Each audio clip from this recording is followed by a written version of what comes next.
Isa siyang mahirap, pangit, at laging tol-una na estudyante na araw-araw binubuli ng kaklase niyang parang kriminal umasta. Isang araw, nadiskubre niya ang video ng Chicken Man at doon niya natutunan kung paano lumaban na parang si Conor McGregor, kaya nagpa siya siyang gumanti at bugbugin ang mga bully. Nagsimula ang kwento ng umabot sa 700,000 followers ang YouTuber na si Paco, at para ipagdiwang yon ay nag-livestream siya kasama ang kaklase niyang beauty YouTuber na si Rumi. Doon ipinakita si Hoban yon na ginawang parang payaso sa harap ng kamera. Bagay na labis niyang kinamumuhian dahil araw-araw siyang pinagtatawanan at pinapahiya ng mga kaklase.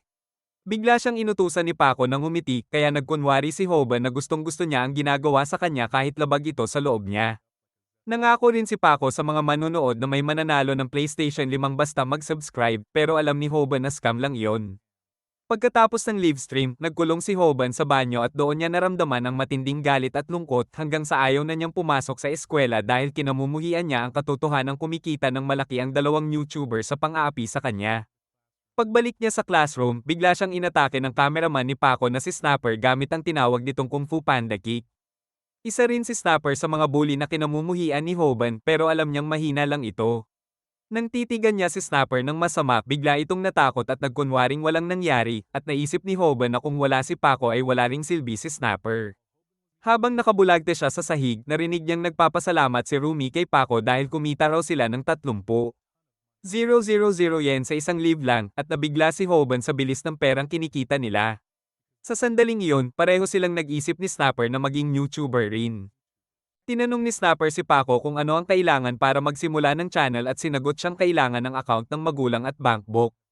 Doon nagkaroon ng ideya si Snapper na gamitin ang bank account ni Hoban at walang pakundangan niyang tinanong kung buhay pa ba ang nanay nito. Nabigla si Hoban sa tanong habang tinawanan pa siya ni Paco at sinabing baka matagal nang patay ang kanyang ina. Gusto sanang magalit ni Hoban pero alam niyang mahina siya kaya nanahimik na lang. Kalaunan, binisita niya ang kanyang malubhang may sakit na ina sa ospital na nag-alala sa mga pasa sa kanyang mukha, kaya nagsinungaling siya at sinabing nadulas lang siya sa balat ng saging. Pagkatapos ay binayaran niya ang hospital bills bago pumasok sa trabaho niya sa McDonald's, kung saan napagtanto niyang kahit gaano siya kasipag ay mahirap pa rin ang buhay niya. Ang tanging nagbibigay sa kanya ng pag-asa ay ang ngiti ng kanyang diyosa na si Bomi, isang 10 out of 10 na mas cute pa sa Kylie Jenner. At palagi siyang namumula tuwing nakikita niya ito pati ang idol poster sa restaurant. Maya-maya, dumating si Paco sa McDonald's kasama si Snapper at nabigla si Hoban nang makita sila. Pakiramdam ni Paco ay sikat na siya parang iShowSpeed kaya sinubukan niyang iris si Bomi at umorder pa ng arte-arte na pagkain habang umaastang parang hari. Kasabay nito, alam ni Hoban na imposibleng magawa ni Bomi ang burger sa loob ng 30 segundo, kaya nagbanta si Paco na hihingin niya ang numero ni Bomi kapag hindi ito umabot sa oras.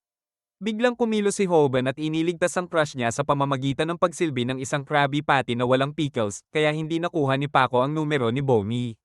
Nailigtas niya si Bomi, pero alam niyang siguradong babawian siya kinabukasan sa eskwela. Samantala, napansin ni Bomi na may W wrist si Hoban at nagsimula niya itong tingnan bilang isang bayani. Pagsapit ng gabi, nagluto si Hoban ng ramen para kay Snapper at labis siyang nahiya dahil pinapasok niya ito sa bahay nila at dahil sa takot ay ibinigay niya ang bank details ng kanyang ina para makapagsimula si Snapper ng YouTube channel. Pagkatapos nito, niluraan niya ang ramen ni Snapper bago ihain. Habang naglalakad, nadapa siya at nagtaka si Snapper kung bakit namatay ang monitor at sa pagtingin niya kay Hoban ay biglang tumalsik ang mainit na mangkok ng ramen sa kanya. Nagulat si Snapper at agad niyang binugbog si Hoban. Habang paulit-ulit na humihingi ng tawad si Hoban at kinamumuhian ang katotohanang binubugbog siya sa sarili niyang bahay. Nang insultuhan ni Snapper ang kanyang ina, doon nagpa siya si Hoban na lumaban at sa unang pagkakataon sa buong buhay niya ay sinuntok niya si Snapper. Nagkasuntukan sila at ginamit pa ni Hoban ang kimchi na nasa sahig, kaya nauwi sa katawa-tawang laban ng lahat, hindi nila namalayan na hindi pa pala tapos ang live stream. Pagkatapos ay ipinakita si Gail na nadiskubre ang stream at napanood niya ito ng may interes. Kinagabihan, hindi makatulog si Hoban dahil iniisip niyang isa siyang mahirap at pangit na talunan, pinagsisisihan niyang hindi siya ipinanganak na mayaman at nahihiya siyang maging mahina, kaya pinatay niya ang ilaw at sinubukang kalimutan ang buong araw. Kinaumagahan, tinawagan siya ni Snapper at inutusang burahin ang isang video, pero hindi alam ni Hoban ang tinutukoy nito hanggang sa makita niya ang cable na kanyang netisod kagabi at doon niya naintindihan na na-stream pala ang laban nila kahapon. Dahil sa kahihiyang mapanood ng lahat ang pagkatalo niya sa kimchi, umiyak si Snapper. Binuksan ni Hoban ang YouTube app at nakita niyang nag-viral ang video, at napagtanto niyang mula sa pagiging lokal na binubuli ay naging global na siya. Habang iniisip niya ang magiging kapalaran ng buhay niya, binasa niya ang mga komento at nalaman niyang maaari siyang kumita ng pera sa bawat click, at nang maisip niyang pwede siyang yumaman dito ay napangiti siya. Makalipas ang ilang oras, pinanood ng mga estudyante ang video ng nakakahiya nilang laban, at nang dumating si Snapper sa classroom ay alam niyang siya na ang ginagawang katatawanan. Sinubukan niyang magpanggap na walang nangyari at humanap ng mahina para ay bully, pero nang atakihin niya ang isang nerd ay lumaban ito pabalik kaya siya ang nabugbog. At doon niya napagtanto na wala nang tutulong sa kanya. Tinawanan pa siya ni Paco, at doon niya naintindihan na tapos na ang lahat para sa kanya at siya na ang bagong laughingstock ng paaralan. Pagkatapos ay ipinakita si Hoban sa ospital kung saan nalaman niyang mas mataas pa sa buwan ng sahod niya sa McDonald's ang hospital bills, kaya nabigla siya, pero nagawa niyang bayaran iyon gamit ang YouTube money. Habang iniisip niya kung paano pa siya kikita ng mas maraming pera, biglang dumating si Snapper at sinuntok siya sa mukha. Umiiyak habang hinihingi ang kalahati ng kinikita ni Hoban sa YouTube. Naging banta si Hoban nang sipin niya si Snapper sa pagitan ng mga paa na parang nagsiserve ng scrambled eggs, kaya agad na napatumba si Snapper. Hindi kailanman binalak ni Hoban na hatiin ang YouTube money niya, kaya nag-away na naman sila, pero sa pagkakataong ito ay hindi na natatakot si Hoban kay Snapper. Pagkatapos ng laban, tinulungan niyang tumayo si Snapper pero mariin pa rin niyang tinanggihan ang paghahati ng kita. Biglang isiniwalat ni Snapper na may video siya ng laban nila sa labas ng ospital, kaya inakala ni Hoban na binubuli lang siya ulit nito. Ngunit nag-alok si Snapper ng deal dahil gusto niyang maging partner ni Hoban at kinumbinsi niya ito na marami silang kikitain kapag nags-anib puwersa. Ayaw na ni Hoban maging talunan at gusto niyang maging susunod na MR Beast sa YouTube, habang gusto naman ni Snapper na maging producer ng channel niya. Doon napagtanto ni Hoban na parang uulan ng pera at pinag-isipan niya ito, samantalang lihim namang binabalak ni Snapper na samantalahin siya sa pamamagitan ng isang hindi patas na kontrata. Inilahad ni Snapper ang kamay niya para makipagkamay, pero hindi nagpalinlang si Hoban dahil alam niyang hindi niya ito kaibigan kaya tinanggihan niya ang partnership. Nabigla si Snapper at sinabi na 10% na lang ng kita ang gusto niya, pero binaligtad ni Hoban ang sitwasyon at nakakuha ng cameraman sa murang halaga. Kinabukasan, napilitan sina Hoban at Snapper na sumali sa livestream ni Paco, at habang sinusubukan ni Paco na dumami ang viewers ay sinenyasan ni Snapper si Hoban na kumilos na. Nagpasya si Hoban na ilantad ang katotohanan at sinabi sa audience na bully si Paco na maraming ginawang masama sa kanya dahil plano niyang agawin ang mga subscriber nito. Maraming estudyante ang nanunood at dumaan si Gail sa tapat ng classroom ni Hoban nang marinig niyang mabubugbog daw ito at gusto niyang malaman ang nangyayari. Siguradong sigurado si Snapper na gagana ang plano, pero biglang ngumiti si Paco. Doon nalaman ni Hoban na matagal nang patay ang livestream ni Paco dahil naubos ang baterya, kaya nabigla siya at doon nagsimula ang pagganti ni Paco sa pamamagitan ng pananampal at pambubugbog. Tumingin si Hoban kay Snapper at doon niya nakita na sinimulan na nito ang tunay nilang plano. Dahil nakalib na ito sa sariling channel ni Hoban, kaya nalaman ng mga manonood na si Paco ay isang masamang bully na nambubugbog ng mahihina. Habang binubugbog si Hoban, tumingin siya sa bago niyang kaibigan at kahit gusto niyang kumita ng pera ay nagduda siya kung gusto ba talagang panoorin ng mga tao ang paghihirap niya. Sa sandaling iyon, pumasok siya sa fighting stance at nagpas siyang ipagtanggol ang sarili, bagay na ikinagalit ni Paco at ikinatuwa ng audience. Namangha si Snapper sa tapang ni Hoban na harapin si Paco, ngunit ilang sandali pa ay napagtanto ni Hoban na walang pumipigil sa laban at doon niya nakita kung gaano kalupit si Paco. Sinuri niya ang kalaban at napansing mukha itong isang thug na parang galing sa Bronx, kaya nagsimula siyang manginig at naisip kung dapat ba siyang humingi ng tawad. Ngunit biglang ininsulto ni Paco ang kanyang ina, at sa pagkakataong ito ay hindi na iyon kayang palampasin ni Hoban. Naalala ni Hoban ang huling beses na ininsulto ni Paco ang kanyang ina na may cancer, kaya nag-alab ang galit niya at buong lakas siyang umatake sa kalaban. Nagulat ang lahat at inakala ni Hoban na kayanan niyang manalo, pero nabigo ang atake niya dahil mahina pa rin siya at nakaramdam siya ng matinding emosyonal na pagkatalo. Nagpasya si Paco na parusahan siya at ginamit ang parang John Cena move. Binuhat at binagsak si Hoban sa sahig gamit ang isang WWE slam. Nabigla si Hoban kung gaano kalaki ang epekto ng bigat ng kalaban. Muli sanang aatake si Paco nang may pumihil at nagsabing hinaan nila ang ingay. Doon napagtanto ni Paco na ginugulo niya ang tulog ng MMA fighter na si Moongang, kaya humingi siya ng paumanhin sa chat at nagulat ang mga nanunood nang makita ito. Namangha rin si Hoban dahil sa ilang salita lang ay naging mabigat agad ang atmosphere ng buong kwarto. Pagkatapos ay muling nakatulog si Moongang at umalis na si Paco. Kahit natalo, inisip ni Snapper na astig pa rin si Hoban. Kinagabihan, chinarge ni Paco ang phone niya at masaya siyang inakalang walang nakaalam ng totoo, pero bigla niyang nabasa ang mga comment at nalaman ang tungkol sa livestream ni Hoban. Kasabay nito, masaya si Hoban at pakiramdam niya ay parang top G siya dahil nailantad ang katotohanan tungkol kay Paco. Nalaman ng lahat na bully si Paco at nabigla ang mga subscriber niya, kaya bumagsak ang aura niya at nagsimula silang mag-unfollow.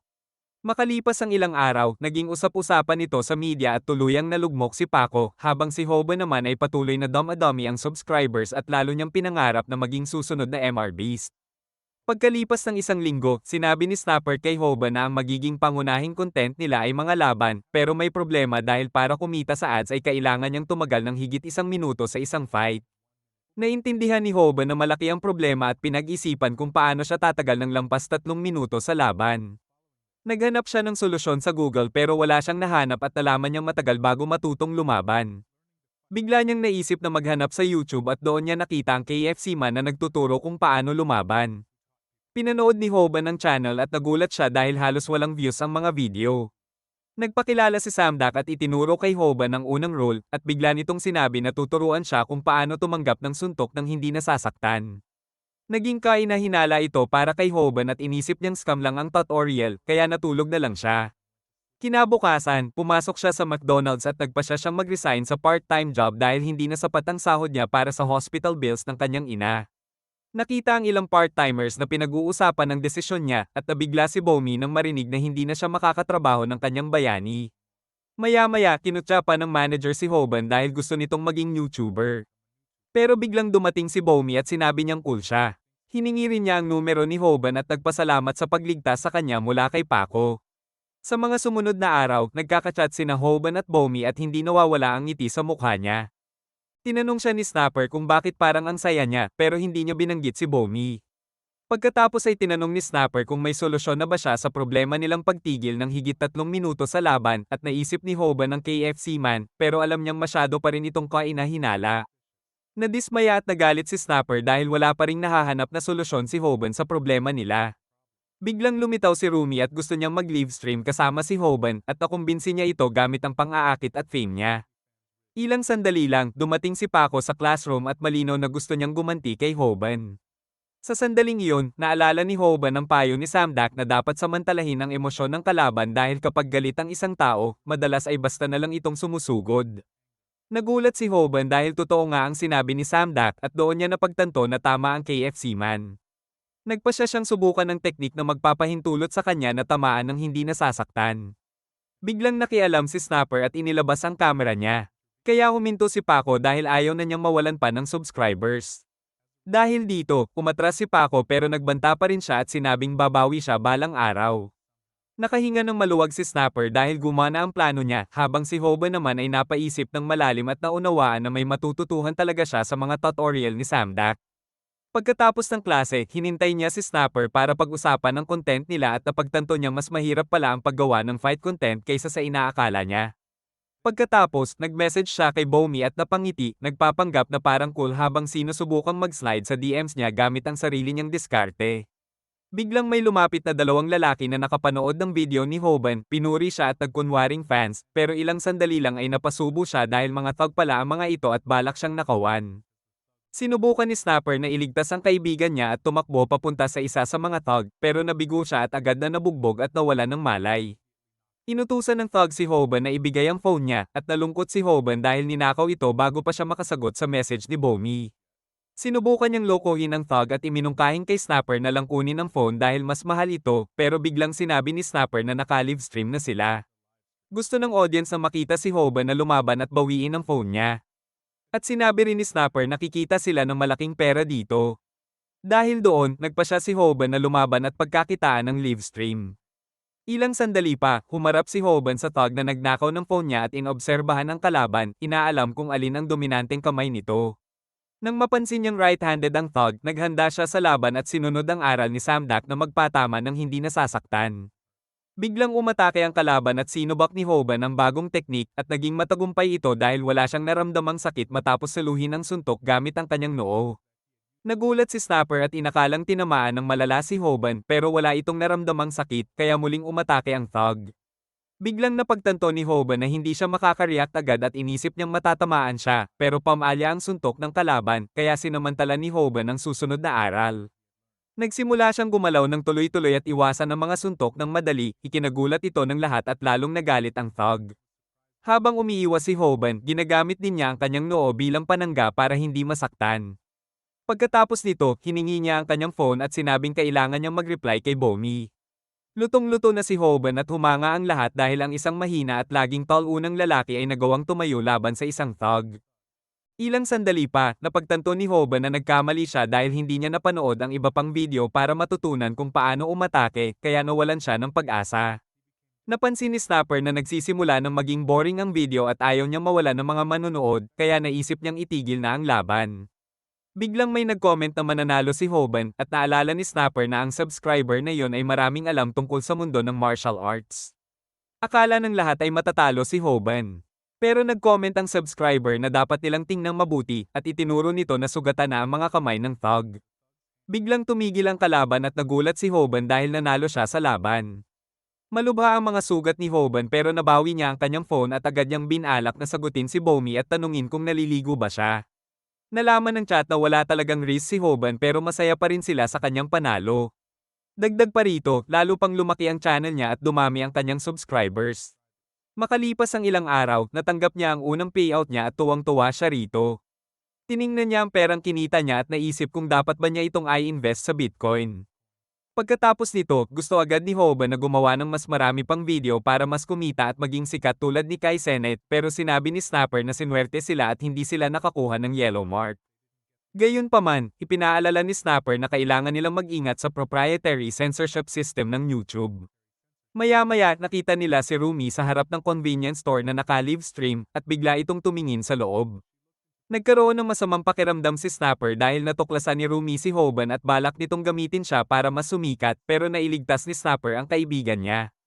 Pagkatapos nito, nakita ni Hoban ang isang Gucci tracksuit at gusto niyang magmukhang si Central C, pero nang makita niya ang presyo ay napagtanto niyang kaya niyang bumili ng 100 kaparehong tracksuit sa halagang iyon.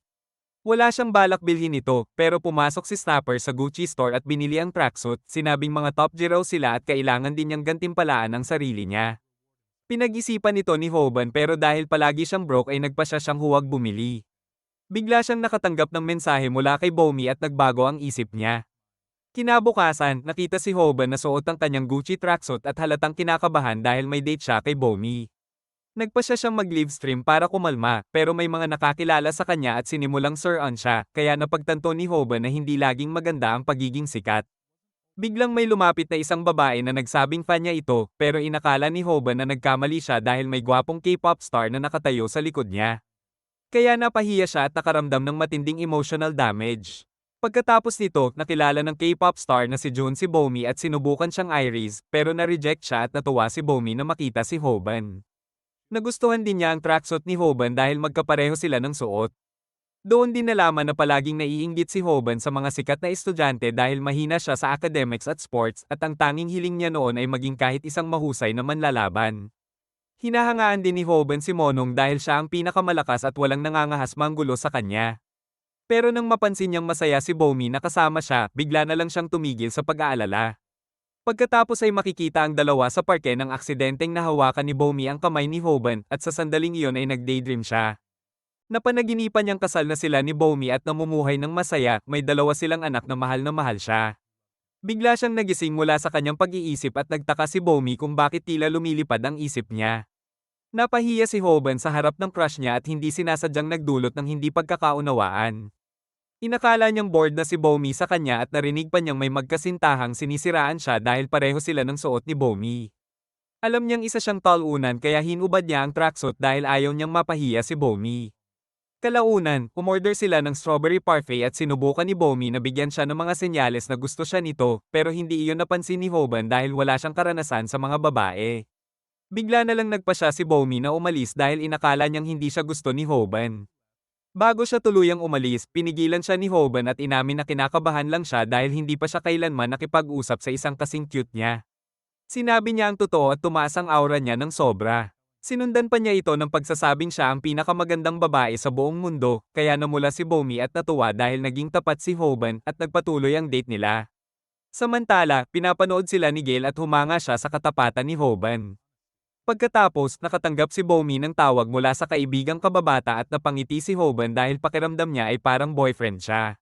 Bigla niyang nalaman na ang kaibigan ni Bomi mula pa noong grade school na matagal na niyang hindi nakita ay si Monong. Isang papasikat na bituin sa mundo ng MMA, kaya labis siyang nagulat. Muli siyang nag-daydream at natakot na baka hindi matupad ang kinabukasan niya kay Bomi dahil baka bumuo ito ng pamilya kay Monong at sa panaginip niya ay inagaw ni Monong ang pamilya at babaeng mahal niya. Pagkatapos ay tinanong siya ni Bomi kung kilala niya si Monong kaya natarante si Hoban at sinabing magkaibigan sila para itago ang katotohanang isa siyang talunan. Biglang namataan ni Bomi si Monong at agad pinagsisihan ni Hoban ang sinabi niya. Masayang binati ni Bomi si Monong at tinanong ito tungkol sa pagkakaibigan nila ni Hoban. Tumingin si Bomi kay Hoban at inakala niyang hindi na niya makikita muli ang cute ng ngiti nito kaya handa na siyang magpaalam. Ngunit iniligtas siya ni Monong nang tanungin ang pangalan niya. Kaya tuluyang nalito si Hoban. Napansin din ni Monong na pareho sila ng suot na tracksuit at natuwa si Hoban dahil mabait pala ito. Pagkatapos ay naglakad silang tatlo sa parke at pakiramdam ni Hoban ay isa siyang sobrang nakasingit lang. Nagpasya siyang umalis at nagdahilan na masakit ang ingrown toenail niya, ikinalungkot ito ni Bomi habang palihim namang naka-livestream si Snapper. Ilang sandali pa, hinayla siya ni Snapper palayo at nagulat siya nang sabihing wala talaga siyang game. At alam mismo ni Hoban na bumagsak ang aura niya sa negatibong antas dahil sa katawa-tawa niyang dahilan. Biglang nilinaw ni Snapper sa kaibigan niya na hindi siya pwedeng sumuko. Ipinaliwanag ni Snapper na kailangan niyang ipaglaban ang pag-ibig at sinabi pa niyang mamamatay raw si LeBron James para sa pagmamahal niya sa basketball. Hindi naintindihan ni Hoban ang sinasabi ni Snapper dahil puro walang kwenta ang tunog nito pero alam pa rin niyang gusto lang siyang tulungan ng kaibigan niya. Sa huli, nakumbinsi siya ni Snapper na huwag sumuko at nagyakapan sila kahit hindi malinaw kung sinadya ba iyon. Pagkatapos nito, muling sumabak si Hoban sa laban para mapanalunan ng puso ni Bomi. Samantala, nagtatawanan ng chat dahil alam nilang mino-motivate lang ni Snapper si Hoban para makagawa ng nakakatawang video. Bumalik si Hoban kay Bomi na nag-aalala sa kanyang toenail pero ipinaliwanag niyang ayos lang siya at umalis na rin si Monong. Doon nalaman ni Hoban na wala pala siyang dapat ipag-alala dahil dumaan lang si Monong para tikman ang strawberry parfait bago umalis si Myung. Sinabi ni Monong kay Hoban na magaling siyang fighter dahil napanood niya ang mga laban nito at humanga siya sa mga suntok na tinanggap niya laban sa Thug. Bigla niyang tinanong kung sinadya ba ni Hoban na hindi gawin ang susunod na galaw. Kaya nagulat si Hoban at napaisip kung nanonood din ba ito ng channel ng KFC Man. Nagpatuloy ang date nila ni Bomi at lalo pang kinabahan si Hoban nang tanungin niya kung anong klase ng lalaki ang gusto niya at sinagot siya ni Bomi na gusto niya ang mga honest na tao. Muntik na sanang sabihin ni Hoban na siya ang ideal type niya pero bigla siyang huminto nang mapansin niyang kinukuhanan siya ng video ni Snapper. Nang tumingin siya rito, nakita niyang binubugbog na si Snapper at biglang lumitaw si Paco sa likuran niya na balak gumanti. Ayaw ni Hoban na madamay si Bomi kaya sinabi niyang tumakbo ito pero hindi pumayag si Paco at inatake pa si Bomi habang iniinsulto siya. Naalala ni Hoban ang turo ni Samdak na manatiling kalmado kaya sinubukan niyang i-provoke si Paco at hinamon ito sa laban. Umatake si Paco at nabigo ang pagtatangka ni Hoban na saluhin ang suntok gamit ang noo at doon niya naalala ang sinabi ni Samdak na hindi gumagana ang parehong teknik ng 2 beses. Hindi niya alam ang gagawin dahil hindi pa niya napanood ang mga susunod na video. At nang sumugod muli si Paco ay tuluyang nablangko ang isip niya. Naalala niya ang lahat ng panlalait at pambubuli na naranasan niya at inisip niyang mababago ng YouTube ang miserableng buhay niya, pero napagtanto rin niyang ang pera at kasikatan ang dahilan kung bakit nakalimutan niyang mag-aral ng totoong pakikipaglaban. Nang mahimasmasan siya, duguan at sugatan na siya dahil sa pambubugbog ni Paco. Gusto na niyang umuwi, pero balak pa siyang ipahiya ni Paco sa harap ni Bomi. Nakiusap si Hoban na pakawalan si Bomi, pero hindi siya pinakinggan at inatake pa siyang muli. Ayaw ni Hoban na malaman ng crush niya na mahina siya, kaya lumuhad siya sa harap ni Paco at humingi ng tawad para lang hindi masaktan si Bomi. Bigla siyang inutusan ni Paco na ipakita ang DD trick at humingi ng tawad si Snapper kay Hoban dahil napilitan siyang mag-livestream. Sa hindi inaasahang sandali, sinampal ni Bomi si Paco at nabigla si Hoban. Balak sanang bugbugin ni Paco si Bomi sa harap ng kamera pero nagpasya si Hoban na isakripisyo ang sarili niya para iligtas ang babaeng mahal niya. Sinimulan niyang habarin ang pantalon niya at handa na siyang lumampas pa para lang maban ang channel ni Paco, pero bago pa tuluyang mapahiya ay dumating si Monong at iniligtas si Hoban kahit lubos na nasugatan ang kanyang pride. Pagkatapos nito, binugbog ni Monong ang mga kaibigan ni Paco at sobrang lutong-luto siya. Takot na takot si Paco kay Monong kaya nagmakaawa siya ng tawad pero hindi siya pinatawad. Tinanong ni Monong si Bomi kung ayos lang ba siya at agad niyang naunawaan na kailangan na niyang umalis dahil halatang durog ang emosyon ni Hoban kaya inihatid niya si Bomi pauwi at iniwan si Hoban mag-isa. Samantala, pinapanood lang ni Gail si Hoban mula sa malayo bago rin umuwi. Sa sandaling iyon, napaisip si Hoban kung kailan nga ba siya naging talunan at napagtanto niyang nagsimula ang lahat nang makilala niya si Paco na araw-araw siyang binubuli ng walang dahilan.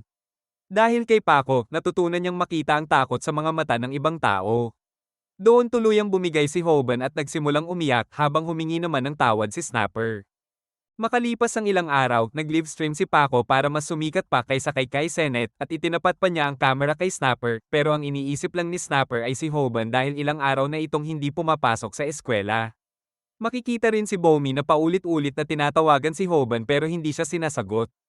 Samantala, pinapanood ni Hoban ang mga video ni Samdak at nagsimula siyang mag-ensayo para maging mas malakas, pati ang One Punch Man Challenge, habang ipinapaliwanag ni Samdak ang mga basic para maging isang UFC fighter na parang si Conor McGregor. Dahil dito, lalo pang na-motivate si Hoban at nagpasya siyang mag-training ng isang buwan.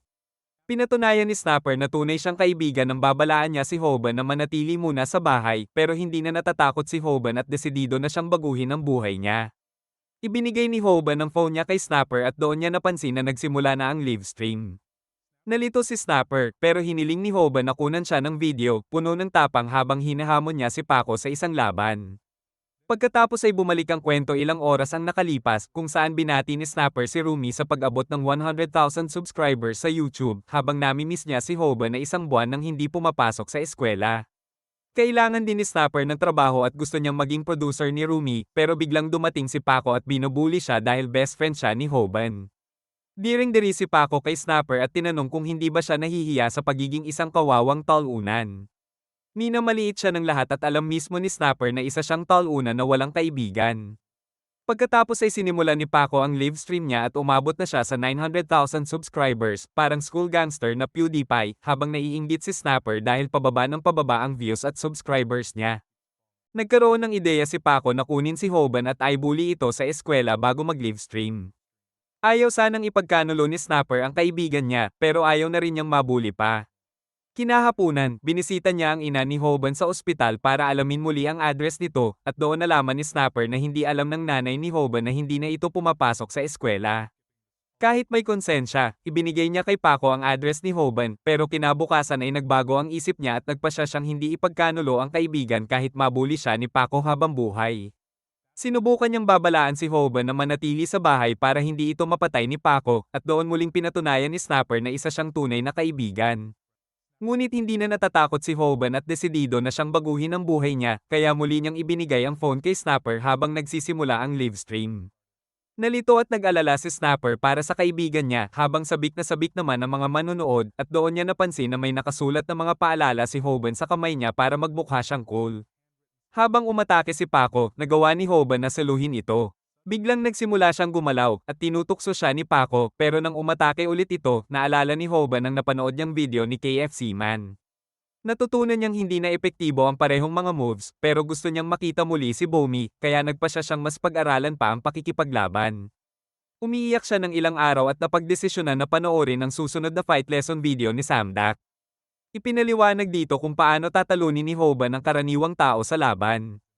At sinabi na kailangan niyang mag-training ng isang buwan para matutunan ang susunod na teknik. Ang unang hakbang ay kumain ng maraming protina sa loob ng isang buwan, kaya nagsimula siyang gumawa ng old school protein shake.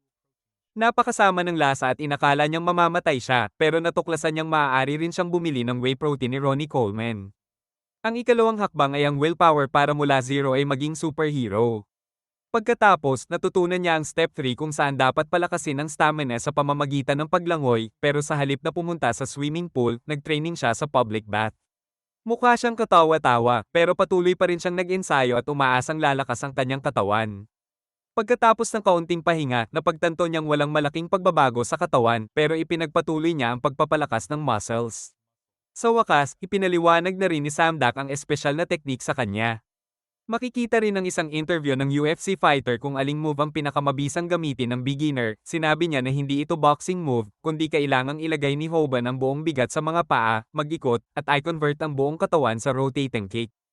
Ilang sandali lang. Ginamit ni Hoban ang bagong teknik, ang sikat na low kick at naging tunay na UFC fighter. Dahil dito, nagawa niyang masaktan si Paco na nagulat sa teknik na ito. Napag-alaman din na isang buwan ng araw-araw na nag-practice si Hoban ng low kick technique. Determinado siyang manalo sa laban pero hindi seryosong tinignan ni Paco ang low kick ni Hoban at sinabi na mali ang paggamit niya nito. Ngunit isang subscriber ang nagkomento na mali si Paco. Biglang nagkomento rin si Monong at humanga dahil ginamit ni Hoban ang kilalang calf kick na nakakapanakit agad. Alam ni Monong na hindi ito beginner move dahil kayang masaktan kahit amateur MMA fighter. Galit na galit si Paco at sinubukang suntukin si Hoban sa mukha pero tumakas si Hoban gamit ang mga natutunan niya sa YouTube. Muling umatake si Hoban gamit ang calf kick at nagulat ang lahat. Samantala, iniisip ni Monong kung bakit hindi ginawa ni Hoban ang susunod na galaw, akala niya ay humihinto lang ito. Ilang segundo lang, unti-unti nang nakukuha ni Paco ang upper hand at inakala ng lahat na matatalo si Hoban pero tinanggap niya ang mga suntok parang isang top G nagbago siya sa loob ng isang buwan at patuloy na ginamit ang calf kick. Minaliit ni Paco si Hoban pero determinado itong manalo. Biglang ginamit niya ang susunod na galaw at tinamaan si Paco sa mukha. Tumama si Paco sa pader at nagulat ang lahat. Nanalo si Hoban sa laban at naibalik ang kanyang karangalan. Pagkatapos ng laban, gusto ng mga kaibigan ni Paco na gumanti pero pinrotektahan siya ni Snapper at natuwa si Hoban sa sinabi nito. Inisip ni Snapper na natakot ang mga kaibigan ni Paco dahil sa kanya pero ang tunay na dahilan ay nakatayo si Monong sa likuran nila. Pinuri ni Monong si Hoban at labis ang tuwa niya kaya umiiyak siya sa saya. Simula noon, sinimulan na rin niyang i-promote ang channel niya at hilingin sa mga viewers na mag-subscribe. Makalipas ang ilang araw, napagtanto ni Hoban na naibalik na niya ang kanyang mapayapang buhay. Samantala, nagsimulang bumaba ang subscribers sa channel ni Paco habang lumalaki naman ang viral hit ni Hoban at umabot pa ito sa 100,000 subscribers, nagpasalamat siya sa kanyang mga fans. Sa hapon, bumisita siya sa kanyang ina sa ospital at binilhan ito ng mamahaling regalo at nalaman niyang may bumisita ring kaibigan ng kanyang ina. Samantala, nasa pintuan si Snapper at nalaman niyang pinag-uusapan ni Hoban si Monong. Nadismaya siya at sinuntok si Hoban pero napigilan ito ni Hoban at natuwa na ngayon may isa na siyang mabuting kaibigan sa kanyang panig. Sa gabi, iminungkahi ni Snapper na kumuha sila ng editor para sa viral hit pero sinabi rin niya kay Hoban na kailangan nilang panatilihing exciting ang kanilang mga videos. Hindi alam ni Hoban kung paano ito gagawin. Biglang sinimulan ni Snapper ang live stream at kinausap ang fans tungkol sa trabaho, tinanong kung may interesado sa kanila at hilingin na magsulat ang chat tungkol sa kanilang buhay. Nag-spam ang chat ng puro kalokohan at hindi sigurado si Hoban kung may isa sa mga iyon na magiging magaling na editor. Ilang sandali lang, may isang lalaki na nagsalita na parang matanda at sinabi na dati na siyang editor para kay MRBeast. Kinabukasan sa eskwela, tiningnan ni Hoban ang contact information ng subscriber. Akala ni Snapper na creepy ang lalaki at sinabi kay Hoban na i-block siya, pero gusto ni Hoban bigyan ng pagkakataon ang lalaki dahil may ipinangako ito. Biglang lumitaw si Gail na nagsalita rin parang matanda at nagulat ang dalawa na ang babaeng nag-volunteer pala ay siya. Nakatayo siya sa harap ni Snapper at hindi makapaniwala si Snapper na babae pala ang nag-offer. Tinuro pa siya ni Snapper para katukilin pero pinagsabihan siya ni Gail na tigilan iyon. Dito na in love si Snapper at nag-daydream. Iniisip na kasal na sila ni Gail at dinadala siya ng bulaklak parang isang Wall Street guy. Nang magising siya, napahiya siya sa harap ni Gail dahil nangingilid ang laway niya pero sinubukan niyang itago ito at ipinakita ni Gail ang kanyang galing sa editing. Sinubukan ni Snapper kumbinsihin si Hoban na kunin si Gail, pero gusto munang makita ni Hoban ang skills nito, natuklasan niyang napaka-talented ni Gail at gusto niyang makita pa ang iba. Biglang ipinakita ni Gail ang isang video kung saan halatang makikita ang ilang parte ng kanyang katawan. Kaya pinakiusapan siya ni Hoban na itigil yon. Sa huli, hinir nila siya at naging bagong miyembro ng team ng viral hit. Tinanong ni Hoban kung bakit gusto ni Gail mag-edit para sa viral hit kahit galing ang skills niya at pinanatili niya itong lihim pero dahil nakita niya si Hoban bilang susunod na MRBeast matapos niyang labanan si Paco. Pagkatapos sumali si Gail, inannounce nila ito sa kanilang YouTube channel. Samantala, nalungkot si Bomi dahil may oras si Hoban para sa YouTube channel pero wala para tumawag sa kanya. Habang naglalakad siya sa game park, napansin niyang maraming tao ang nakatayo sa harap at tiningnan niya ang loob at natuklasan si Tahan na nananalo laban sa maraming thug. Biglang lumitaw ang isa pang thug na nakagulo kay Tahan habang naglalaro siya ng Street Fighters. Doon makikita muli ang ating ugly loser. Si Tahan, na manipis na parang toothpick, ay ipinakita kay Hoban sa isang video habang nakikipagkumpetensya sa MMA League. Kailangan hulaan ni Hoban kung anong martial arts ang master ni Tahan. Biglang natawa si Snapper at sinabi na taekwondo lang yun, akala niya malakas lang ang mga kicks at katawa-tawa ito, pero pinigilan siya ni Gale at ipinaliwanag na hindi dapat maliitin ang taekwondo. Sabi niya, napakalakas ng martial art na ito at kayang tuluyang sirain ang kalaban. Idinagdag niya na minsang nag-imbita ang isang tao ng iba't ibang expert martial artist sa kanyang dojo at nasukat ang kanilang lakas. Agad nilang natuklasan na ang eksperto sa taekwondo ay may lakas na higit sa 1,000. Dito naintindihan ni Snapper kung gaano kalakas si Tahan at nagtanong si Hoban kung bakit niya kailangan panoorin ang mga video. Sinabi ni Snapper na kailangan niyang makipaglaban kay Tahan para sa isang bagong video. Idinagdag pa ni Gale na kahit si UFC fighter Mike Johnson ay umamin na ang espesyal na move ng taekwondo ang isa sa paborito niyang moves. Makikita si Tahan na nakikipaglaban sa isang thug gamit ang kanyang espesyal na move. Isang roundhouse kick lang at winasak niya ang kalaban ng madali. Habang yon, iniisip ni Hoban kung paano siya mananalo laban sa isang pro fighter tulad ni Tahan, ayaw niyang makipaglaban at tumanggi siya. Makalipas, napag-alaman na sa eskwela, dating sikat na taekwondo practitioner si Tahan, ngunit sa isang dahilan ay tumigil siya at mula noon naging school bully, ginagamit ang kanyang skills para sa masamang gawain. Biglang binugbog niya ang isang kaklase at iniutos sa NPC-1 na ibigay ang kanyang sneakers. Nalaman ni Hoban ang mga ginawa ni Tahan at labis siyang natakot. Sinabi niya na kailangan niyang magkaroon ng dahilan para lumaban sa mga thugs, kung hindi, wala siyang motibasyon. Sa hapon, naglalakad pa uwi si Tahan nang lapitan siya ng kaibigan ng taong binugbog niya kahapon. Hindi siya nakinig at umatake sa isa sa kanila. Humingi siya ng 100 yen at nagulat si Taka na alam ni Tahan ang taekwondo. Minali nito ang taekwondo at sinabi na laro lang iyon para sa mga bata, pero umatake siya kay Tahan na madaling nakaiwas. Napagtanto ng thug leader na nagkamali siya at umatake kay Tahan, pagkatapos ng unang kick, umatake siya gamit ang malakas na roundhouse kick.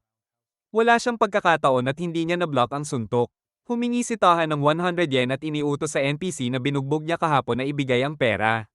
Biglang pinatumba ni Tahan si Taka sa lupa at ang isa pang thug ay nawalan ng pag-asa, pero hindi pinatawad ni Tahan at patuloy na sinuntok at kinik si Taka. Palihim na kinuha na ni Snapper ang pangyayari at nagulat siya na parang psychopathic si Tahan. Tumingin si Tahan kay Snapper pero nakapagtagong ito at pagkatapos ay sinabi kay Hoban ang tungkol sa video, at natuwa si Hoban na hindi nahuli ang kaibigan niya.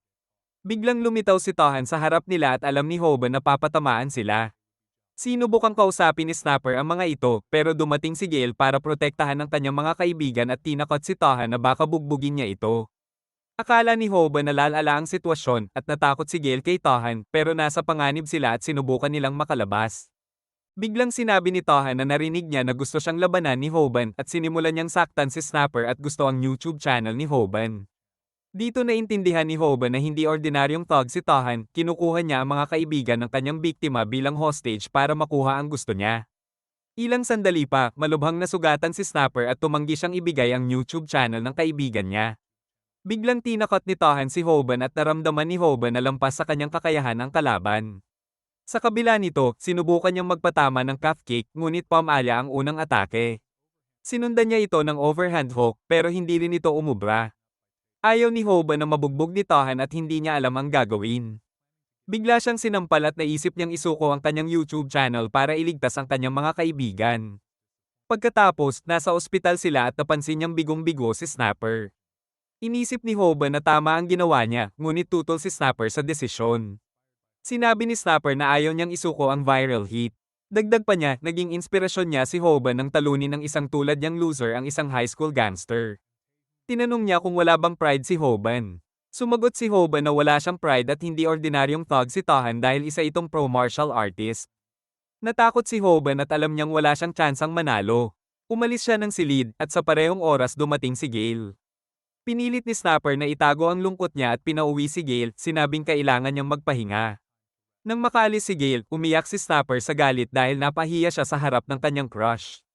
Narinig ito ni Hoban at naunawaan ang nararamdaman ng kaibigan dahil naranasan na rin niya iyon noon. Pagkalipas ng ilang araw, makikitang naglalaro si Tahan ng Street Fighter sa game park. Dumating si Hoban at nagtanong kung pwede niyang gamitin ang makina. Nang umalis ang dalawang batang nauna, nalaman nilang may tumalo kay Tahan sa Street Fighters at si Hoban iyon, ginawa niya ito para magalit ang kalaban. Naging matagumpay ang plano at tinitigan siya ni Tahan na parang papatayin siya. Sinabi ni Hoban na ibibigay niya ang YouTube channel kay Tahan pero kailangan muna siyang talunin ito sa isang laban. Nagulat si Tahan at inisip ng chat na nababaliw si Hoban dahil hinamon niya ang isang pro martial artist. Nagalit si Tahan sa patuloy na pang-aasar ni Hoban at sinira niya ang isang arcade machine gamit ang sipa. Pagkatapos, ikinwento ni Hoban sa kanyang mga kaibigan ang hamon niya kay Tahan at nabahala si Gale. Nagtaka si Snapper kung bakit gustong makipaglaban ni Hoban kay Tahan, ngunit hindi sinabi ni Hoban na ginagawa niya ito para sa kaibigan.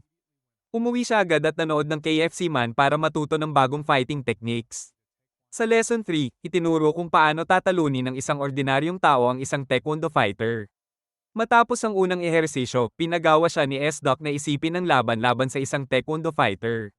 Inimagine ni Hoban ang sarili-saring laban kay Tahan at ipinaliwanag ni S-Doc na imposibleng talunin ng isang ordinaryong tao ang isang pro sa loob ng ring. Nabigla si Hoban at umasa pa rin siyang may solusyon. Inisip niyang mamamatay siya at mawawala ang kanyang YouTube channel. Biglang sinabi ni Sadok na may paraan kung ang laban ay magaganap sa labas ng ring. Ipinaliwanag niya na kailangang pigilan ang mapanganib na roundhouse kick ng isang taekwondo fighter at para manalo, dapat tiyakin ni Hoban na hindi na magagamit ng kalaban ang kanyang mga paa. Sa pagkakataong iyon, naintindihan ni Hoban ang punto ni S-Doc at natutunan niyang kailangan niyang impluwensyahan ang kapaligiran. Plano niyang piliin ang araw ng laban kapag umuulan. Bukod dito, sinimulang muli ni Hoban ang kanyang CF kick at patuloy na pumupunta sa public bath para palakasin ang stamina. Pagkatapos ng stamina training, naisip niya na hindi makakatulong sa kanya ang mga natutunang teknik sa aktwal na laban. Ngunit ipinakita ni S-Doc kay Hoban na kailangan niyang matutunan kung paano magtackle tulad ng NFL player, kaya sumailalim siya sa isa pang kakaibang training program at umaasang mas lalakas siya. Ilang araw ang lumipas, bumisita ang kanyang mga kaibigan at natakot si Snapper nang makita siyang nasa loob ng closet. Sinabi ni Hoban na nagtatrain siya ng core muscles at sobrang pagod na siya. Tumayo siya na parang zombie at natuwa ang chat sa kakaibang workout niya. Sinabi ni Snapper na tigilan na ang kalokohan pero ipinaliwanag ni Gale na pinapalakas ni Hoban ang katawan para kayanin ang mga kicks ni Tahan.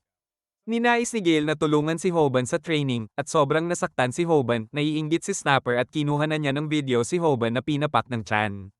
Dumating ang araw ng laban ilang linggo matapos iyon. At sobrang kinakabahan si Hoban. Plano niyang labanan si Tahan sa makipot na ali at hintayin ang araw ng ulan.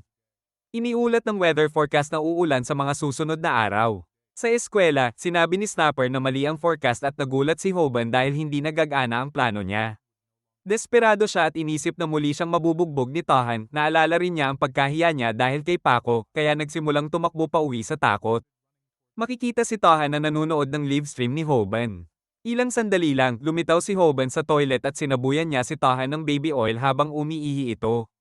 Sinabi niya kay Tahan na no didi at plano niyang labanan ito sa boys bathroom mula pa sa simula. Nagsimula ang laban-laban sa pro at sinubukan niyang i-tackle ang kalaban.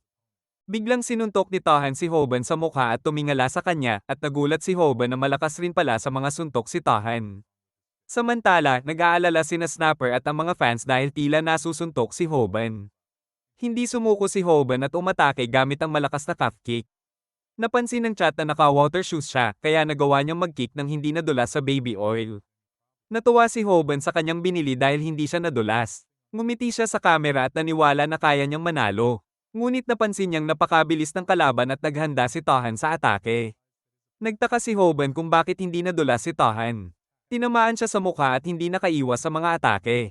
Biglang tumingin siya sa mga paa ni Tahan at naunawaan ng chat na bihasa talaga ang kalaban. Hindi makalayo si Hoban kaya nagdesisyon siyang mag-counter-attack. Naipatama niya ang calf kick ng buong puwersa at hindi sumuko sa laban. Sinubukan niyang umatake ulit gamit ang pangalawang calf kick pero umatake si Tahan gamit ang kamao sabay.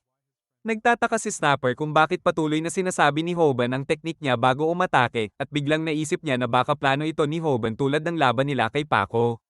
Ilang sandali pa, nagawa ni Hoban na mailagay si Tahan sa kanyang bitag.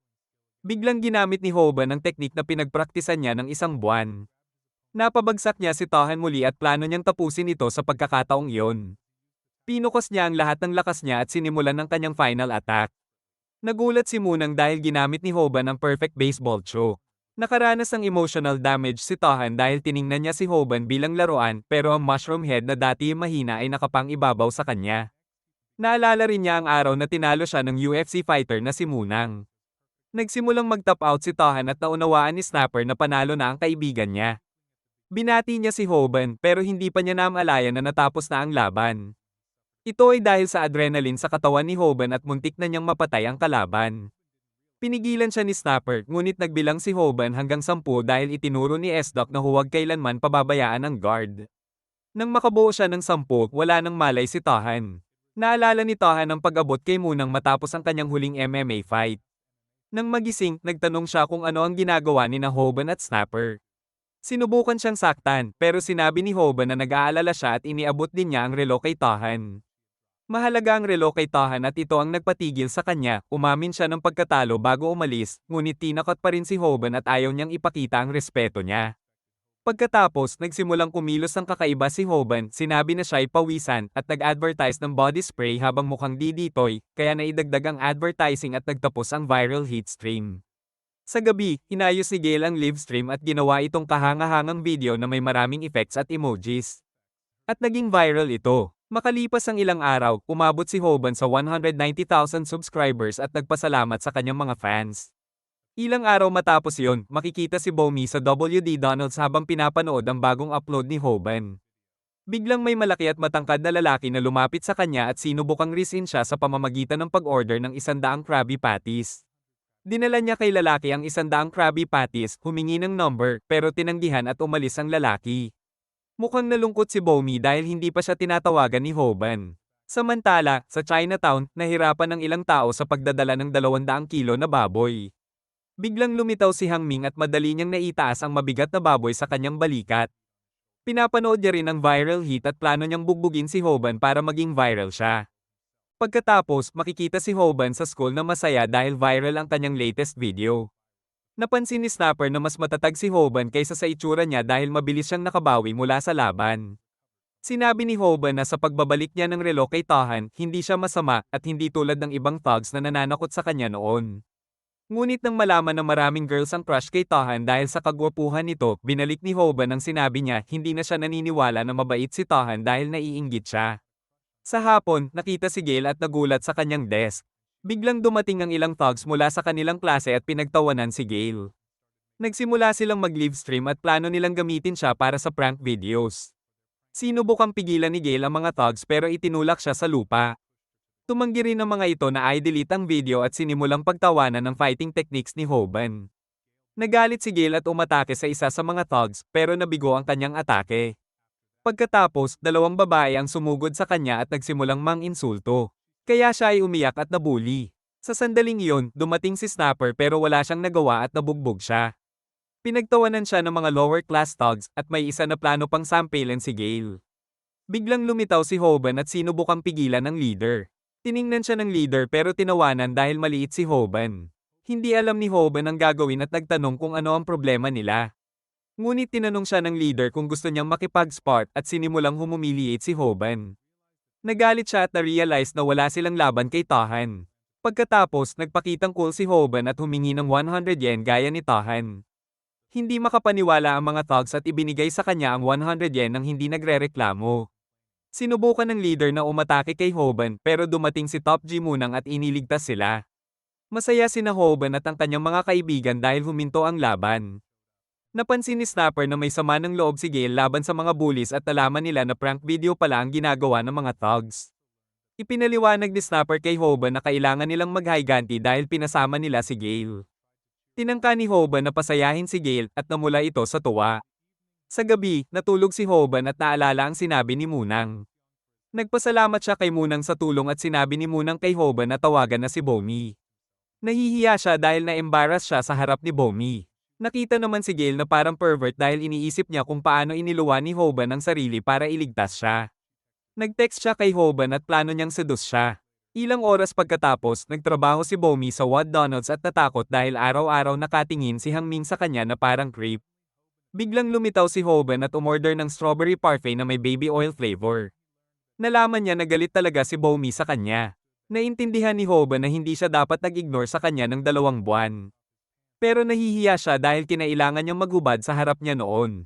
Nakita ni Bomi ang apology na isinulat ni Hoban sa kanyang kamay at napatawa siya. Kasabay nito, dumating si Gale at hindi sinasadyang naistorbo ang laro ni Hoban pero tinanong niya kung bakit siya hinahanap. Hindi maintindihan ni Bomi ang nangyayari pero na-realize niya na cute si Gale. Plano ni Gale na reason si Hoban pero pinili niyang gawin ang tama at sinabi kay Bomi na hiningi ni Hoban ang isang regalo para sa kanya. Sinabi rin niya na araw-araw pinag-uusapan ni Hoban kung gaano niya kamiss si Bomi. Naunawaan ni Bomi na may nararamdaman pa rin si Hoban para sa kanya at nagpasya siyang patawarin siya. Plano ni Hoban na i-spam siya ng maraming mensahe at nagpaalam si Gale. Malungkot si Gale pero alam niyang umiibig si Hoban kay Bomi. Pagkatapos, umuwi siya at sinubukang kalimutan ng nakakahiya na araw. Kinabukasan, nagsulat si Hoban ng mensahe kay Bomi at natuwa ito. Biglang may humadyas na peking ahas sa kanya, natambe siya, at sinabi ng mga thugs sa school ni Hoban na prank lang ito. Tinanong nila kung pwede ba nilang i-post ang video sa YouTube. Samantala, nalito si Bomi nang may lumapit na sasakyan papunta sa kanya. Pagkatapos, nakita natin si Hoban na nanonood ng prank videos ng comedy crew. Nalaman niya na sila pala ang grupo na nambuli kay Gale at nagulat siya nang makita na nagpaumanhin ang mga thugs sa babae pagkatapos ng prank. Sinabi ni Snapper na hindi alam ng viewers nila na bullies pala ang comedy crew at nalaman ni Hoban na may higit sa 700,000 subscribers sila. Naiinggit si Hoban at gusto rin niyang gumawa ng ganoong prank videos. Ipinaliwanag ni Snapper na may iba pang pranks ang comedy crew na patok sa viewers. Pinayuhan niya si Hoban na gumawa ng 3 fight videos kada linggo pero tutol si Hoban at ginamit niya ang kanyang baseball choke habang inaalam ni Gale ang edits ng kanilang video. Biglang dumating ang gang ng comedy crew. Tinawanan siya ng isang babae sa grupo dahil payat siya at sinimulan rin nilang bulihin ang mga kaibigan ni Hoban at mang-insulto. Naiinis si Hoban at ang kanyang mga kaibigan pero sinubukan nilang manahimik. Ilang sandali pagkatapos, aalis na ang mga thugs at pinagtawanan ang viral hit dahil 170,000 lang ang subscribers. Sumagot si Hoban na mag-a-upload rin siya ng prank video pero ipinaliwanag ni Snapper na hindi ito kasing dali ng iniisip niya. Habang nag-uusap si Snapper, nakatanggap si Hoban ng mensahe mula kay Bomi at huminto sa pakikinig. Biglang nalaman niya ang masamang balita, nasa ospital si Bomi. Sa gabi, nakita natin si Bomi sa ospital. Pinalad siya na hindi siya natama ng Tron na sana'y inihahanda siyang ilipat sa ibang mundo. Ipinaliwanag niya kay Munang na natambe siya sa kalsada dahil sa prank ng comedy crew na nagdulot ng sprain sa kanyang binti at muntik siyang mabangga ng kotse. Tinanong niya rin kung bakit natatawa ang comedy crew kahit muntik na siyang mabangga. Biglang lumitaw si Hoban sa kwarto at nagalit matapos marinig ang kwento. Sinabi ni Bomi na ayos lang siya at nagsimulang humingi ng paumanhin si Hoban ng walang dahilan. Pagkatapos, nagpadala siya ng mensahe sa halip na makipag-usap ng personal dahil gusto niyang mag-higanti para kay Bomi. Lumabas siya ng kwarto at ipinakilala ang sarili bilang Marvel's Punisher para tapusin ang misyon. Nalaman natin na sinusunod ni Hoban ang loser code na ibig sabihin ay huwag magpakatanga sa harap ng malalakas na kalaban. Naalala niya kung paano siya binyuli ng underclass thugs. Nakipagkita siya sa mga kaibigan at sinimulan ng livestream para labanan sila. Ilang araw bago ang laban, nanood siya ng tutorial kung paano talunin ang maraming kalaban. Kinabukasan, tinanong ni Snapper si Hoban kung bakit nagbago ang isip niya tungkol sa pakikipaglaban sa comedy crew. Sumagot si Hoban na para sa pag-ibig at tiwala sa tagumpay. Sinabi rin niya na may plano siya na gagamitin sa laban. Samantala, patuloy ang comedy crew sa paggawa ng prank videos. Sa unang video, nagkunwaring yakuza sila, sa ikalawa, nagkunwaring naninigarilyo kahit menor de edad sila. Viral ang 2 videos at alam nila na malaki ang kikitain nila. Plano ng crew na gamitin ang pera para bumili ng bagong off-white clothes. Nakita naman ng viral hit gang na pinapanood nila ang comedy crew. Sinabi ni Hoban kay Snapper na nalaman niya mula kay Bomi na karamihan sa mga videos ng comedy crew ay staged lamang. Nagsimulang maghanap ng ebidensya si Snapper na peke ang mga pranks ng comedy crew. Tiningnan ni Hoban ang elevator prank at napansin niyang may mali doon. Napansin niya na hindi talaga nai-impress ang mga buttons at nagulat siya. Sinabi ni Snapper na karamihan sa tao hindi nakakapansin nito dahil sobrang nakakaaliw ang content. Pagkatapos, sinuri niya ang video tungkol sa cops at nagduda na hindi talaga dumating ang pulis para sa paninigarilyo, nagkataon lang na malapit ang pulis. Biglang lumitaw si Rumi na gustong mag-prank kay Hoban. Iminungkahi niya na gumawa sila ng prank ng magkasama pero tumanggi si Hoban at sinabi na hindi siya gagawa ng staged prank. Mas mabuti raw na gumawa siya ng video kasama ang comedy crew. Makalipas nito, nakita natin si Rumi na gumawa ng staged prank kasama ang comedy crew at nagpasalamat kay Hoban sa ideya. Pagkatapos, nagsalita siya ng masama tungkol sa mga YouTube viewers na madaling mabiktima ng staged pranks. Pumayag ang leader ng comedy crew sa sinabi niya dahil gagawin niya ang lahat para sa pera, tulad ni Logan Paul. Sinabi rin nila na gusto nilang lokohin ang viewers para makabili ng bagong Gucci tracksuits. Ilang sandali pagkatapos, tinanong ni Rumi kung gusto nilang gumawa pa ng mga videos. Sabi ng leader ng comedy crew, plano nilang gumawa ng video para i-expose si Viral Heat. Iniisip nila na staged ang laban ni Hoban at Ton. Sinabi niya na magugustuhan ng viewers ang exposing video at babagsak ang Viral Heat. Nagulat si Rumi at sinubukan niyang kumbinsihin sila na huwag gawin yon. Plano niyang huwag makialam, pero binlockmail siya ng comedy crew. May video sila kung saan inainsulto niya ang subscribers bilang stupid. Ginamit ni Rumi ang Uno reverse card at naka-record din siya ng video. Ibinunyag niya na nagkalab siya kay Viral Heat para i-expose ang comedy crew. Pagkatapos, lumabas si Hoban at ang kanyang gang para simulan ang kanilang next move. Tiningnan ni Hoban ang mga kalaban at sinubukan niyang kumilos parang blood member. Napansin ng leader ng comedy crew na may mali, nakatayo si Hoban sa harap niya, ngunit parang lumaki siya ng dalawang ulo. Nalaman natin na tinuro ng SD Deuce video kay Hoban kung paano lumaban sa maraming kalaban ng sabay-sabay. Sinabi ni SD Do na bilang regular, wala siyang chance laban sa maraming kalaban, tapos nag-joke siya at sinimulan ang unang lesson. Natuto si Hoban na unang hakbang ay takutin ang kalaban. Dahil dito, kumilos siya parang Scarface at nagkaroon ng mas nakakatakot na aura kaysa kay Baki Hanma. Tumakbo siya papunta sa mga kalaban at naramdaman din nila ang Baki-Ian aura. Biglang nawala ang sapatos niya at nahuli ang kanyang bluff. Naintindihan ng comedy crew ang kanyang trick at na-realize ni Hoban na nagkamali siya. Nagsimulang tumakbo si Hoban at hinabol siya ng comedy crew gang. Nahabol siya ng isang thug at sinugod pero ginamit ni Hoban ang kanyang noo para i-block ang suntok. Instinctively, sinagutan niya ito ng calf kick. Pagkatapos, nagtataka si Hoban kung bakit hindi umubra ang kick niya. Kasabay nito, nanonood si Munang ng live stream. Nalaman ng kanyang mga kaibigan na minura nila si Hoban pero sinabi ni Munang na na-practice ni Hoban ang calf kick ng 10,000 beses sa loob ng isang buwan. Pagkatapos, nakita natin ang dalawang miyembro ng comedy crew gang, hindi na sila makagalaw. Nagulat silang lahat at napansin ni Monong na may kakaiba sa sitwasyon. Dito nagsalita ang isang MMA champion at sinabi na epektibo ang pananakot ni Hoban. Ipinaliwanag niya na dahil sa takot, nakita siya ng iba na parang higanteng gorilla.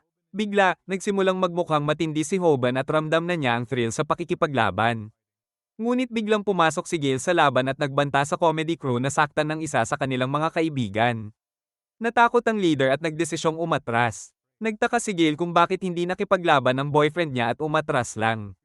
Nadismaya si Hoban dahil mataas ang adrenaline niya at gusto pa niyang ipagpatuloy ang laban. Ngunit tinapos ni Viral Heat ang live stream at na-confuse si Hoban dahil ito ang unang beses na naramdaman niya ang excitement sa pakikipaglaban. Kinabukasan, na-upload ang exposing video at nakansela ang comedy crew sa YouTube. Nakita natin si Gale hindi na siya binubuli ng mga kaklase niya. Samantala, dumami ang subscribers ni Viral Heat at kumita siya ng sapat para bumili ng Lambo mula sa exposure video. Sunod, nakita natin si Bomi na pauwi at parang may sumusunod sa kanya. Inalok siya ni Hoban na samahan pa uwi pero ayaw niyang magdulot ng problema kay Hoban. Biglang nabangga siya sa isang malaking tiyan at doon niya nakita ang lalaking palaging nakatingin sa kanya ng creepy. Si Hangming ay papasok na para hawakan siya pero may hamarang. Plano ni Monong na parusahan si Hangming dahil sa stalkang kay Bomi. Pero balak maging marahas si Hangming kaya ginamit ni Monong ang lesson ni SD. Pinukol niya ang galit ng kalaban at nagtaka si Hangming kung bakit sinusubukan niyang kopyahin si Hoban. Sunod, gagawin na sana ni Monong ang kanyang move at nagsalita siya na parang si Sadok. Nalaman natin na si UFC champion Logan Gracie ang nakadiskubre ng talento ni Monong. Bagamat super rookie pa siya, ginamit niya ang espesyal na MMA technique laban kay Hangming. Pero unstoppable ang Serem wrestler na si Hangming at sinubukan niyang mag-counter. Sinubukan niyang i-slam si Monong sa lupa. Pero mabilis siyang nakalikas. Gusto sanang umatake si Hangming pero aksidente niyang natapakan si Bomi. Nakita ito ni Hoban at bigla siyang sumulpot para iligtas si Bomi. Tumakbo siya patungo kay Hangming na agad siyang hinawakan sa leeg. Hindi makagalaw si Hoban at nabangga sa lupa. Dahil ito sa Korean wrestling technique ni Hangming, siya ang champion pero may isa pa siyang hilig, ang cute na mga babae. Palaging disgusted ang mga babae sa kanya dahil palaging near reject. Kinamumuhian niya ang mga gwapong tulad ni Monong. Nakikita rin natin kung paano niya pinagsama-samang talunin ang grupo ng mga lalaki na nag-aabang na magpakakol sa harap niya. Kinabukasan, emosyonal na nasaktan si Hoban at sinubukan siyang pasayahin ng mga kaibigan. Nahiya siya muli sa harap ni Bomi at nahihiya sa pagiging weak loser. Nalaman natin na ang takot na naramdaman niya ngayon ay pinakamalaki sa lahat ng naranasan niya. Pinayuhan siya ni Snapper na huwag nakipaglaban kay Hangming, ipinaliwanag na hindi panalo ang Caterpillar laban sa Wild Boar. Biglang nadiskubre ni Gale ang video ni Hangming kung saan ipinost niya ang pagkatalo ni Hoban sa YouTube at naging viral ang post. Kailangan ipaliwanag ni Hoban ang sarili sa kanyang mga fans at stress si Snapper. Tinanong ni Gale si Hoban kung plano niyang labanan si Hangming pero ayaw ni Snapper na gawin niya iyon at ipinagbawal ang laban. Pumayag si Hoban sa sinabi niya na mamamatay siya laban sa isang malaking baboy. Pero sa kaibuturan ng kanyang puso, gusto pa rin niyang lumaban. Sa gabi, ipinaliwanag ni Snapper sa kanilang mga fans na ang laban ni Hoban kay Hangming ay isang hindi pagkakaintindihan lamang. Nagtagumpay ang plano at hindi na kailangan ni Hoban makipaglaban. Sumulat si B at hiningi kay Hoban na huwag lumaban kay Hangming. Hindi niya alam ang gagawin at nanood ng YouTube video. Biglang nag-upload si Sadok ng video at sinabi sa kanya na ang Serem wrestler ay hindi striker. Natutunan ni Hoban na imposible para sa isang beginner na talunin ang isang grappler. Kahit na naintindihan niya na imposible ang panalo, lumakas ang kanyang pagnanais na harapin si Hangming. Naalala niya ang mga nakaraang laban at naunawaan ang dahilan ng kanyang pagnanasa. Lumipas ang ilang araw, nakatanggap si Snapper ng tawag habang nagdadrive. Samantala, pumunta si Hoban sa Chinatown at sinabi kay Snapper na plano niyang hamunin si Hangming. Nalaman natin na naintindihan ni Hoban na mahal niya ang pakikipaglaban dahil na-addict siya sa adrenaline. Alam niyang kailangan niyang sundin ang kanyang puso at nagmaneho papuntang Chinatown na puno ng motibasyon. Nang makita niya si Hangming, hinarap niya ang beast sa laban. Biglang tinukso ni Hoban si Hangming at biniro ang pangalan nito. Nang hipo niya ang dibdib ni Hangming at inisip ng kalaban na natrip lang siya. Makalipas ang ilang sandali, dumating si Snapper at sinimulan ng livestream. Nagulat si Tohan dahil sira na ang isip ni Hoban na lumaban sa isang Serem champion. Naalala niya ang pagbisita ni Hoban sa dojo at hiniling ni Hoban kay Tohan na turuan siya ng powerful roundhouse kick. Biglang sinimulan ni Tohan ang pagsipa at muntik ng ma-faint si Hoban. Swerte niya at nakapaghanda siya gamit ang mga libro bilang kalasag. Napansin niya na hindi pa niya nararamdaman ang buong puwersa ni Tohan sa mga sipa. Nagsimulang humingi ng tulong si Hoban kay Tohan. Sinabi niya na ang Taekwondo ang pinakamalakas na sport at sa mga salitang iyon, nahikayat niya si Tohan na sanayin siya. Nagsimula na si Hoban sa kanyang atake at ramdam niya ang adrenaline sa katawan. Ginamit niya ang calf kick at na-excite dahil tama ang tama niya sa kalaban. Namangha sina Snapper at ang mga viewers sa solidong tama niya. Biglang na-realize ni Hoban na walang pinsalang dulot ang calf kick, ang naramdaman lang ni Hangming ay kutkot. Umatake si Hoban gamit ang sunod-sunod na calf kicks. Si Hangming, na may crispy mushroom hairstyle, ay parang Great Wall of China at plano na niyang seryosohin ang laban. Naalala ni Hoban ang payo na umatras kapag nakikipaglaban sa malakas na beast. Umiatres siya habang iniisip ng kanyang fans na natrip lang siya. Samantala, hinipe ni Snapper ang mga viewers at ipinakita kung gaano nakalakas si Hoban. Sinabi niyang dapat maghintay at maniwala na magkakaroon ng agarang epekto ang calf kick kay Hangming. Biglang nalaman niya mula sa isang spectator na ang Serem wrestler ay hindi masasaktan ng calf kick. Nagsimula na si Hangming na habulin si Hoban. Araw-araw siyang nagsanay na tumakbo ng full speed sa buhangin. Dahil dito, hindi gumana ang calf kick ni Hoban at ginamit niya ang susunod na lesson na natutunan mula kay Sadok. Tinamaan niya si Hangming sa mukha habang tumatakbo pero walang epekto ang atake niya. Para siyang water Pokemon na tinamaan ng flamethrower. Alam niyang hindi kayang talunin ng isang beginner ang isang grappler pero ayaw siyang sumuko at sinubukan ng baseball choke. Napansin ni Hoban na ang kalaban niya ay isang bodybuilder na may makapal na leeg kaya hindi niya magamit ang baseball choke. Naisip niyang sirain ang crispy haircut ni Hangming. Nang hawakan niya ang buhok nito, gumamit si Hangming ng front suplex at naslam si Hoban sa lupa gamit ang WWE move. Iniwan ng mga viewers na nagtatanong kung si Hangming ay isang pangit na bersyon ni John Cena na in-order mula sa Wish. Pagkatapos, may hinawakan si Hangming na kakaiba at inisip ng lahat na pinunit niya ang gulugod ni Hoban. Kumilos si Hoban na parang zombie mula sa The Walking Dead. Hiniling ni Snapper sa kaibigan niyang huminto pero hindi siya sumuko. Kumuha siya ng kamao at wala siyang intensyon na matalo bilang striker. Samantala, sigurado si Tohan na kayang manalo ni Hoban dahil tinuruan niya ito ng bagong teknik. Plano niyang gamitin ang natutunan kay Tahan para maging rice cooker. Ang dahilan ng pagtakbo niya pabalik ay para ihanda ang kanyang susunod na move, i-cook ang kalaban. Nang magkaroon siya ng sapat na distansya, ginawa niya ang kanyang move at tinamaan si Hangming ng malakas na back kick. Nakita natin si Tahan na galit at sumigaw sa ama niya dahil nagbibigay ito ng tutoring sa mga bata sa kanilang dojo. Ipinaliwanag ng ama niya na ang MMA ang pinakapopular na martial art sa kasalukuyan at kakaunti lang ang gustong matuto ng Taekwondo. Sa oras na iyon, nagpasya si Tahan na gawing popular ang Taekwondo at patunayan sa susunod na MMA tournament na ito ang pinakamalakas. Dito natin nalaman kung bakit nagdesisyon si Tahan na tulungan si Hoban. Kailangan tumakbo pabalik ni Hoban at nagtanong siya kung binubuli lang siya ni Tahan. Sinabi ni Tahan na makakatulong ito at paraan para sanayin ang kanyang back kick. Sa kasalukuyan, naging ganap na tagumpay ang atake ni Hoban. Dahil ginawa niya ang isang forbidden thing, ginawa niyang pritong itlog ang mga itlog ni Hangming at nagustuhan ito ng kanyang mga fans. Sa kabila ng lahat, hindi bumagsak si Hangming at ginamit uli ang front suplex. Akala ng lahat, tapos na si Hoban. Desperado siyang humawak ng kahit ano. Nahawakan niya ang buhok ni Hangming pero nagkamali siya, napansin niyang wig pala ang suot ni Hangming at nagulat ang lahat. Nagdesisyon silang itigil ang laban at humingi ng paumanhin si Hoban kay Hangming. Nalaman niya na ang kalaban niya ay isa ring loser na nagsimula sa wrestling para magmukhang cool. Akala niya gusto ng mga babae ang mga atleta pero hindi nagbago ang buhay niya. Kumain si Hangming ng hair growth supplements at natutunan ni Hoban na hindi niya sinastalk si Bomi. Akala niya si Monong ang stalker at gusto lang niyang protektahan si Bomi. Ginawa niya ito base sa mga aral ng isang dating guro. Nalaman din nila na alam ni Hangming na loser siya at gusto lang maging sikat sa YouTube para makakuha ng girlfriend. Naiintindihan ni na Hoban at Snapper kung ano ang pakiramdam ng maging loser at nagsimulang umiyak sila ng magkasama. Makaraan ng ilang sandali, umuwi si Hangming at plano na niyang sumuko sa pagkuha ng girlfriend pero gusto ni Hoban na tulungan siya at hinihikayat ang kanyang mga fans na suportahan ang bagong kaibigan. Sinabi ni Hoban sa bagong kaibigan na huwag sumuko at ipagpatuloy ang paggawa ng YouTube para balang araw makakuha ng girlfriend. Natapos ang livestream at natuwa si Bomi na naayos na ang lahat. Samantala, pinanood din ni Tahan ang livestream at proud siya kay Hoban dahil ipinakita sa video na ang Taekwondo ang pinakamalakas na martial art. Sa gabi, inedit ni Gail ang video kasama si Wang Ming at nagulat siya na mabait pala si Wang Ming. Bukod dito, naging viral ang video at umabot sa 300,000 subscribers si Viral Heat. Kinabukasan, ipinagdiwang ni Snapper ang kanilang tagumpay sa YouTube. Biglang nakatanggap siya ng mensahe at nagulat sa nilalaman nito. Sa hapon, bumisita si Hoban sa kanyang ina at napansin ng kanyang ina na tila masaya ang anak. Ang dahilan nito ay nabayaran na niya ang utang sa kanyang ina.